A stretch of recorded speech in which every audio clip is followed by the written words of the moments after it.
நாம் வாசிக்க கேட்கிறோம். என் சத்துருக்களுக்கு முன்பாக நீர் எனக்கு ஒரு பந்தியை ஆயத்தப்படுத்தி என் தலையை எண்ணெயினால் அபிஷேகம் பண்ணுகிறீர்.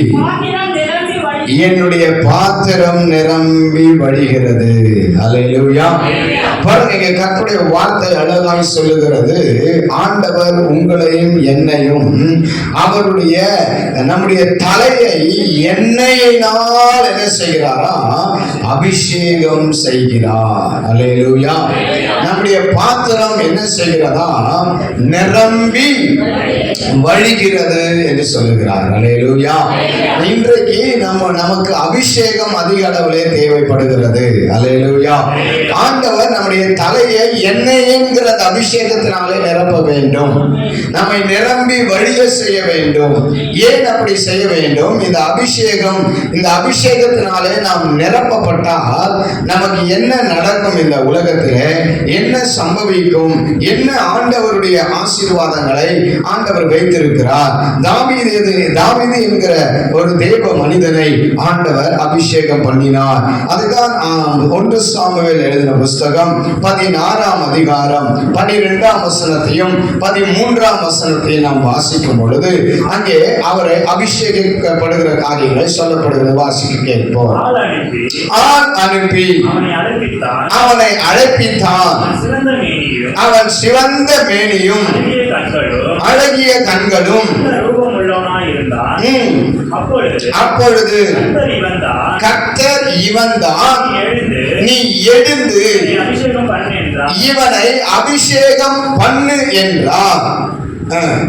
அப்பொழுது சாமுவேல் தைல கொம்பை எடுத்து அவனை அவன் சகோதரர் நடுவிலே அபிஷேகம் பண்ணினார்.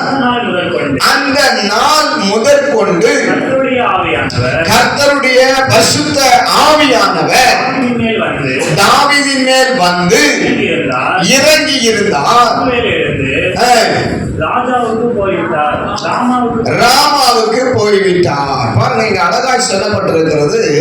தாவீதை தேவன் தம்முடைய அபிஷேகத்தினாலே ஆவியினாலே அபிஷேகம் பண்ணினார். பண்ணின போது என்ன நடந்தது என்றால், கர்த்தருடைய ஆவியானவர் தாவீதின் மேல் வந்து இறங்கி இருந்தார். அல்லேலூயா.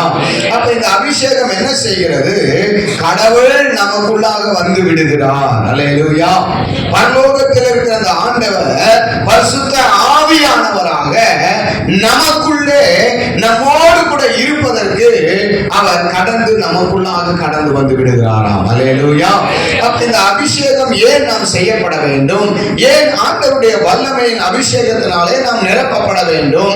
நாம் அப்படி பரிசுத்த ஆவியினுடைய அபிஷேகத்தினாலே நாம் நிரப்பப்பட்டால்தான் தேவன் நம்மோடு கூட இருக்க முடியும். அல்லேலூயா. அவர் அல்லேலூயா சொல்லுங்க.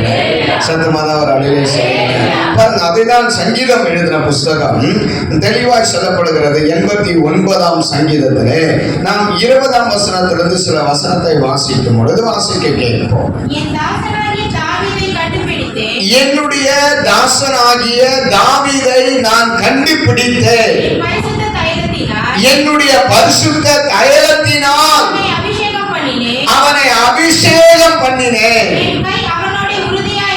என்னுடைய கை அவனோடு நிரந்தரமாக உறுதியாக ஸ்ட்ராங்காக எப்பொழுதும் இருக்கும். என்னுடைய புயம் அவனுடைய வாழ்க்கையை அவனை என்ன செய்யும் அப்படின்னா பலப்படுத்தும் என்று சொல்லுகிறார். அல்லேலூயா.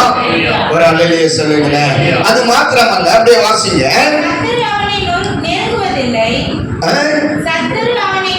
பாருங்க, அழகாய் சொல்லப்பட்டிருக்கிறது. சத்துரு, பிசாசு, தீய வல்லமை, தீய சக்தி, தீய காரியங்கள் அவனை என்ன பண்ணுவதில்லையா? நெருங்குவதில்லை. அல்லேலூயா. சத்தமா ஒரு அல்லேலூயா சொல்லுங்க. உலகத்துல வாழ்ற சில பெண்கள்லாம் சொல்லுவாங்க, என்ன யாரும் என்ன பண்ண முடியாது, நான் நெருப்பு அப்படின்னுவாங்க. அல்லேலூயா. ஆமென் சொல்றாங்க. நிறைய பேர் சொல்றாங்களா? நீங்க சொல்லிருக்கீங்களா? அப்படின்னா சொல்லியிருப்பீங்க. அல்லேலூயா. சத்தமா ஒரு அல்லேலூயா சொல்லுங்க. ஆமென். எப்போ அந்த பொம்பளைங்க அந்த மாதிரி வார்த்தை யூஸ் பண்றாங்க எங்கனா போய் உழுந்து கிடக்குது. அல்லேலூயா. அல்லேலூயா சொல்லுங்க பாருங்க. ஆமா, நிறைய பேரை பார்த்திருக்கிறோம். ஆமென். அல்லேலூயா. ஆனால் ஆண்டவருடைய வார்த்தை இங்கே என்ன சொல்லுகிறது? தேவனுடைய அபிஷேகத்தை பெற்ற மக்கள், தேவனால் அபிஷேகிக்கப்படுகிற மனிதர்கள், தேவ பிள்ளைகள், அவர்களை யார் நெருங்குவதில்லையா? சத்துரு அவனை அல்லது அவர்களை, உங்களை என்ன பண்றது இல்லையா? கிட்டே வர்றது இல்லையா? ஆமென் சொல்லுங்களேன். அப்ப இந்த அபிஷேகம் எவ்வளவு முக்கியமானது நமக்கு, ஆண்டவருடைய வல்லமை எவ்வளவு முக்கியமானது நமக்கு. எவ்வளவு தீய சக்திகள் நம்மை தாக்க நினைக்கிறது, எவ்வளவு எதிர்ப்புகள் நமக்கு இருக்கிறது, எவ்வளவு பொல்லாத காரியங்கள் இந்த உலகத்தை சுற்றி கொண்டு, மந்திரம் என்கிற ஒரு பேரிலே சுற்றி கொண்டு இருக்கிறது, சூனியம் என்கிற பேரிலே சுற்றி கொண்டு இருக்கிறது, வன்கண், பொறாமையின் கண்கள், எரிச்சல் கண்கள், துஷ்ட கிரியைகள் என்கிற காரியங்களை அவைகள் சுற்றி கொண்டு இருக்கிறது, விக்கிரக வல்லமை என்கிற அந்த காரியங்களை சுற்றி கொண்டு இருக்கிறது, வான மண்டலத்தில் இருக்கிற பொல்லாத ஆவின் சேனைகள், அப்படிப்பட்ட காரியங்களை அவைகள் சுற்றி கொண்டிருக்கிறது. 91 சங்கீதத்தில் நாம் வாசிக்கும் பொழுது, இரவில் உண்டாகும் பயங்கரம், பகலில் பார்க்க அம்பும், மத்தியானத்தில் பாழாக்கிற சங்காரம் என்கிற அந்த காரியத்தில் அவைகள் சுற்றி கொண்டே காணப்படுகிறது. இப்படிப்பட்ட வேதத்தில் இன்னும் நிறைய காரியங்கள் சொல்லப்பட்டிருக்கிறது. கோலியாத்தை போல வருகிறதான சத்துருக்கள், பார்வோனை போல எழும்புகிறதான சத்துருக்கள், அப்புறம் ஆமானை போல எழும்புகிறதான சத்துருக்கள், பலவிதமான வேதத்துல நிறைய சத்துருக்கள் ஆண்டவருடைய பிள்ளைகளுக்கு விரோதமாக எழுப்பினார்கள், செயல்பட்டார்கள், கிரியை செய்தார்கள்.